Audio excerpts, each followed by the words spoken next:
Hey everybody, Spacewizard here. The EU and NA spring preliminaries for 2016 were held and completed this month, and we saw a huge amount of variety in the decks being played. However, there was one card that stood out to me and a lot of other people in particular, and that card is Doomsayer. Previous to the release of the standard format, this guy really only saw play in Freeze Mage decks because of its excellent synergy with Frost Nova, but due to the combination of Ironbeak Owl being nerfed into unplayability and a sudden shortage of top-tier 2-drops, Doomsayer has seen a huge boom in popularity, becoming a staple of the current metagame. As a control deck, you're not going to feel good about playing a Flame Juggler, for instance, on turn 2, so unless you can jam more control spells into your deck, your only option left really is Doomsayer, which isn't necessarily a bad thing.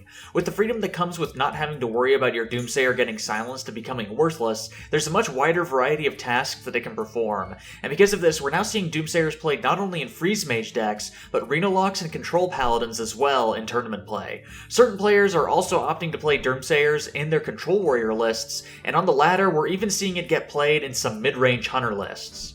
You can go with the classic board clear combo in Freeze Mage decks, or put a spin on it in other classes by protecting the Doomsayer with whatever cards are available to you, or you can use Doomsayer as a tempo reversal tool. While the board clear aspect of the Doomsayer is certainly useful, what it's much more commonly used for is preventing your opponent from playing their minions. If your opponent can't kill your Doomsayer, then they're essentially locked out of playing anything other than spells, because whatever they play will just get blown up immediately. In a sense, you're sort of forcing your opponent to skip their next turn, and because Doomsayer only costs 2 mana, you can easily weave in some removal spells to ensure that your opponent won't be able to kill it. Because it's not the board clear that's important, it's forcing the board to remain empty that's important. This lets you play significant threats like Emperor Thaurissan or Ragnaros the Firelord on completely empty boards and force your opponent to spend yet another turn not playing any minions so that they can remove your minion from the board with their removal spells. As you can imagine, this puts you in an incredibly favorable position. And what's more, because you no longer have to worry about your Doomsayer getting silenced most of the time, your worst case scenario is Doomsayer absorbing 7 damage to prevent a board clear, which makes it straight up better than most other healing options. How this has affected the meta is actually pretty interesting.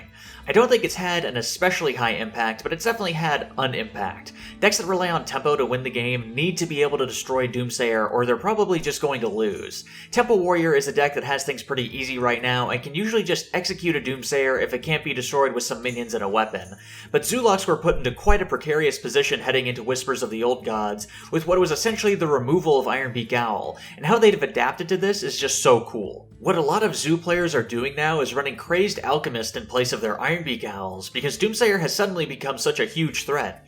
Now, while it is worth noting that Crazed Alchemist can also blow up nearly every Shaman totem, the sole reason they're getting played is to hard counter Doomsayers, because if a Doomsayer goes off, a Zulok probably won't be able to recover. But something else to consider is that a lot of the time, Zulocks, and really most other decks for that matter, won't be able to respond to a Doomsayer without using a tool that was supposed to be getting used on something else.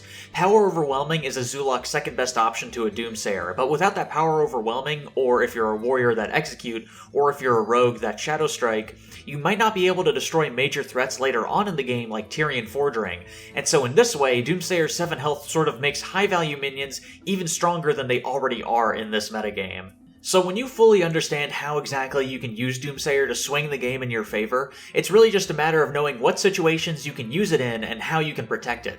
And a lot of that is just knowing what kind of tools your opponent could have at their disposal at any given point in the game. If you're playing against Zoo, for instance, then you'll just need to count how much damage your opponent has on board and add 2 or 4, since it's pretty much guaranteed Zoo will have an Abusive Sergeant or a Power Overwhelming in their hand.